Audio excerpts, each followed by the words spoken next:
Hey, what's up guys? Welcome back to another video. In this video, I'm going to be answering some recent photo and video related comments I've gotten on some videos this month. This is part of my Answering Your Questions video series where I answer questions that I get from you guys. And I haven't done one of these in a while, and funny enough, I just had an itch for wanting to film something today. So we're going to be answering some recent comments. So in no particular order, let's just dive into the first one. And towards the end of the video, I'll share some recent new gear I'm going to be reviewing soon, just as like a little sneak peek too. So more on that later. Okay, so question number one. This is on my how to shoot real estate videos, which the comment above this one actually sent a $15 super thanks. Massive thank you. Really appreciate that. What is the most affordable camera you recommend? I don't have a lot of money to spend. I know I will need to upgrade, but what do you suggest? And best affordable setup. So wanted to highlight this because I see this a lot, and believe it or not, this is the most affordable and starter setup that I would suggest.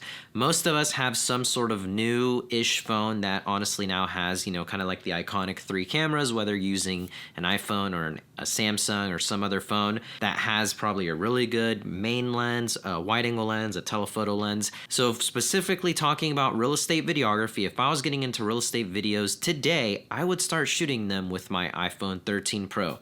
Yes, I don't even have the latest one. I actually hope to upgrade this year to whatever the new iPhone is because I want to make more mobile-based content using a camera system that we all use every day, that probably a lot of you are as well. And I know that you can produce really great content like that too. So I would honestly suggest just starting out with your phone, because now the barrier of entry is a lot lower, because all you really need is just a gimbal, a mobile gimbal like a DJI Osmo, or I've used a whole bunch of other ones by other brands as well, and the stabilization in our phones are already so good, so it's gonna work out really well. After that, it's just a matter of learning how to shoot proper compositions, storytelling and editing, how to correct those shots, things like that. So that's my honest answer. Start out with your phone, and if you don't have the latest upgraded phone, you can upgrade to something newer where at least you're probably making smaller monthly payments than you would be on something like a $4,000 camera or something like that. Now, if you do want to jump straight to a camera, or you don't want to use your phone, or maybe you have been using your phone, personally, I would look at, because I am a big fan of Canon's ecosystems, I feel like their menu systems are a lot easier and just not as complex as something like Sony's, for example. I would look at just like a pre-owned Canon EOS R, one of the entry-level mirrorless cameras like the R10 or the R7, or a pre-owned R6. Those are really great as well. So another recent comment on this video, this is really cool because it's quickly becoming one of my most top performing videos. So they said, Andre, you're awesome, thanks. And they said, are you a real estate agent as well? If not, why not sell houses with what you're already doing? So this was a really interesting question because I have no interest, no desire to ever get involved on that side of real estate, being a real estate agent, because I work with them and I've been with so many that I'm like convinced and definitely no, I'd never want to be on that side of the business, because this is a full-time job. So if I wanted to be a real estate agent, that would be its own full-time job. And then I would be splitting focuses. I would be giving my business and this, which I truly love, this craft, only half of the attention it would needed, and I would give the other half to being, a real estate agent. And I feel like that would be kind of conflicting because I work with real estate agents. I feel like that would actually put them off and not want to use me in my business, because they're like, I'm not going to bring someone else that's a licensed agent to my seller's home because they might like that person better, want to work with them. I feel like that gets just really confusing. I'm sure there could be like agreements where like that would make it a lot better, but yeah, just I have no interest in that. Plus my wife has always been in title, and so I got to see that side of the business as well. Really happy just working a real estate media business, not selling houses. Moving on to the next one, this is on my Canon R5C review. Great video. So you recommend the R5C for videography and the R6 Mark II for photography. Do you think one of them could handle both tasks? If so, which one would that be? Thought this was a really good question too, because y'all are probably thinking my answer is like the R5C. That's the number one answer, which is what I'm filming on and is my primary video camera. But for this question, if I had to pick one that could do really good photo and video and only use one camera, it would actually be, it's right here in my bag, the R6 Mark II. I would actually choose this because I definitely know that I used this all of last year and I only had one camera. Up until this point in my career, I've only ever had one camera. I don't know why, I just always had one. So I upgrade to the R5C. That's kind of my dedicated video camera. This is my photo camera, or if I need a B cam. But this is what I would choose for a couple of reasons. The battery life is a lot better. The stabilization, this has sensor stabilization, which is really great, especially for photography. The smaller form factor, the R5C is a little bit bigger. The speed between switching between photo and video is instant, like really, really fast. This one takes around 4 seconds or something like that. So you're probably thinking like, why didn't you upgrade to the R5C for that? I upgraded to the R5C to have 2 camera setups, one dedicated for video, one dedicated for photo, because when I do some of these content shoots, it is a pain to have to tear your camera down, set it up for photo or set it up for video. It's not really proficient at all. Obviously, if you don't do shoots like that, like I didn't for the longest time, one camera works great. So to answer this question, I would actually choose something like the R6 Mark II because of the longer battery life, sensor stabilization, actually better autofocus capabilities in video in this one than that one. But if we were talking just about a dedicated video camera, I'm going to choose the R5C. Next up, this is on my how to edit luxury real estate video, which is also a video that's going off. It's pretty cool. Thanks, Andrei. Are you using a basic C-Log to Rec 709 LUT or are you using a custom LUT? So I actually am still using Phantom LUTs for a lot of my higher end work because they are just so good. This is not sponsored by them. It's not an ad placement or anything, but they are just that good because they are camera specific. So if you aren't familiar with Phantom LUTs, they make LUTs specific for your camera's manufacturer. So Sony LUTs, Red LUTs, Canon LUTs, Blackmagic LUTs. So they're tested on those cameras and then made sure to just get a really good result out of them. So the thing I also really like about them is they replicate ARRI. Can someone answer this? Is it ARRI or ARRI? I'm just going to say ARRI for this video. They replicate the iconic ARRI color science, and so, well, they aim to, and they do really well because whenever you apply the LUTs to the footage, it just looks really great right then and there. All you have to do is do a couple of tweaks if you need to, but straight out the gate, put on the conversion LUT and it looks really great. So I use that as like a baseline for all my projects.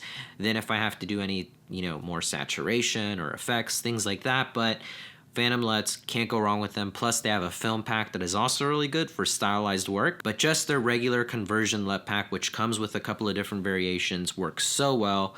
Yeah, just beyond happy with those and been using those for over a year or so now. So if you're interested, I do have those linked in the description. It is an affiliate link, so you'll be supporting me in the channel as well. But I am working on some new updated video LUTs. Like I just released one on my website, a new digital product, which is specifically for drone video. So if you're shooting DJI drones, specifically D-Log-M to Rec 709, I made my own because I was really unhappy with DJIs. I'd always have to do a bunch of work. So made one from scratch with, again, a couple of variations in it. I think they work great. So yeah, that's also linked down below if you're interested as well. The next one is on the breaking down my real estate photography twilight workflow video. For detail shots, I'm guessing you don't do bracketed exposures, correct? And yeah, I don't do bracketed exposures for detail shots. So for regular real estate photography work, I do either 3 or 5 bracket shots, but then for detail shots, I like to go just good old handheld, going around snapping details as if I'm like taking portraits or like, lifestyle type photos. Using this with actually this setup, this 50mm lens on my R6 Mark II. After I'm done with all the wide photos, I'll go around, snap photos, and just do them single exposures. I feel like it's plenty and it looks nice and natural.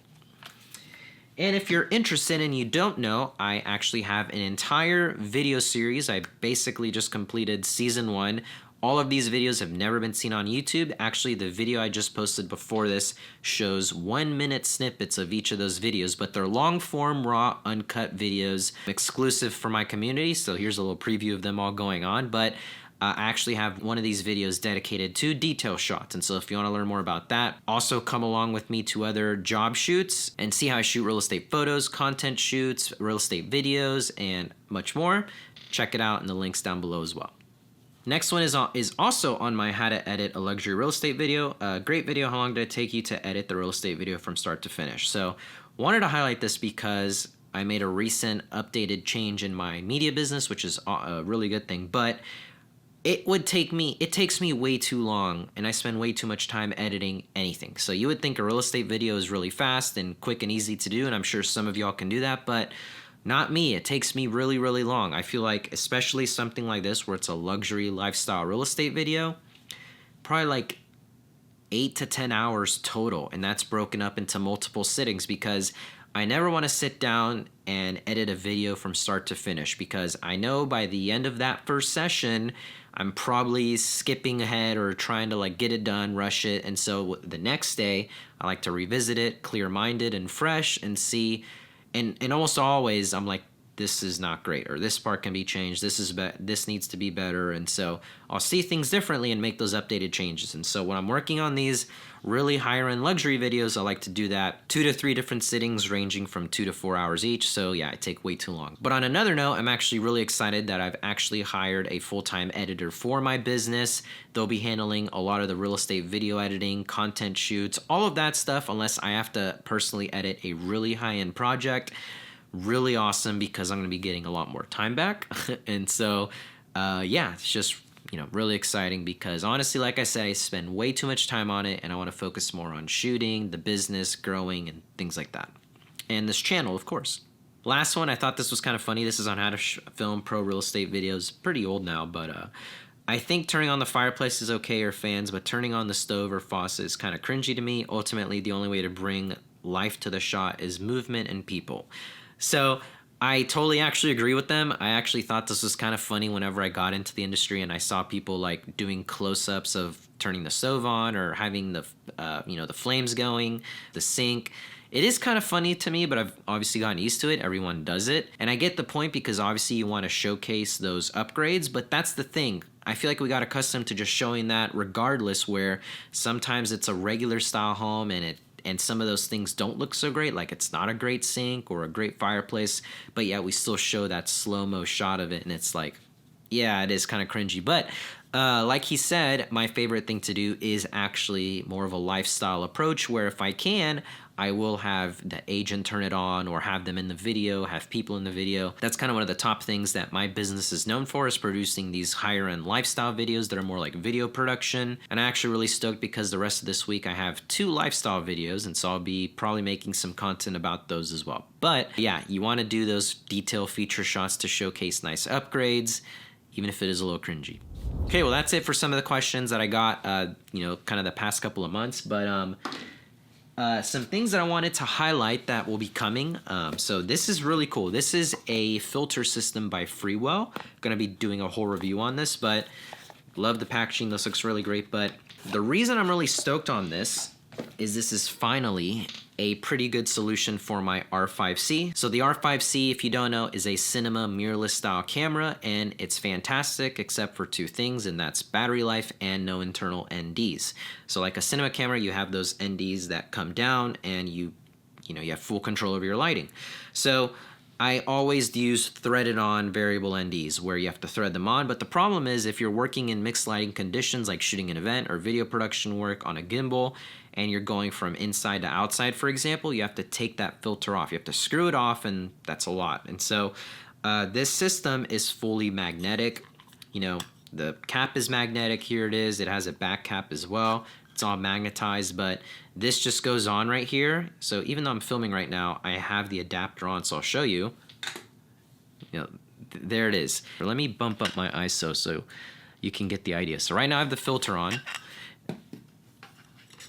I'm shooting at ISO 3200. So the really cool thing about this filter is it's a circular polarizer filter and variable ND in one. So as you can see, if I rotate it like this, it's affecting, any reflection, things like that. But I can lock it with these little screws, and then it becomes a 3 to 7 variable ND stop. So really excited, because if I need to take this off quickly, it comes off just like that.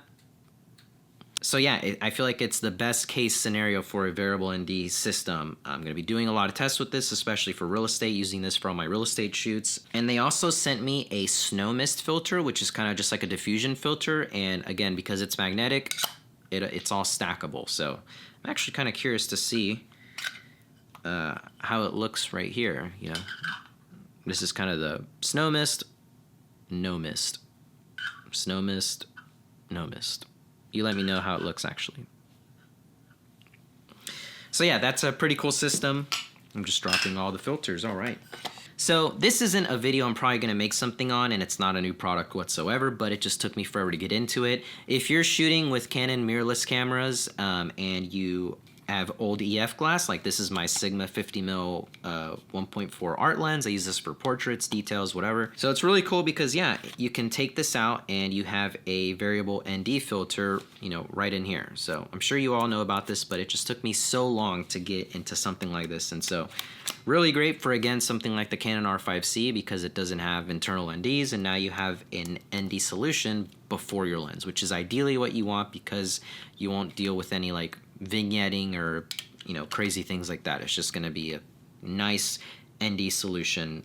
So I've had, you know, been using this on my 50. Unfortunately, it won't work with my 15 to 35 because it's an RF lens, but this has been working pretty well for all my other EF glass. So other than that, I also have the Insta360 X4 on the way. This is the X3. I made a full review on this. This is a really cool camera for any sort of 360 video. Also, I use this for all my behind the scenes videos. Usually I film it with this.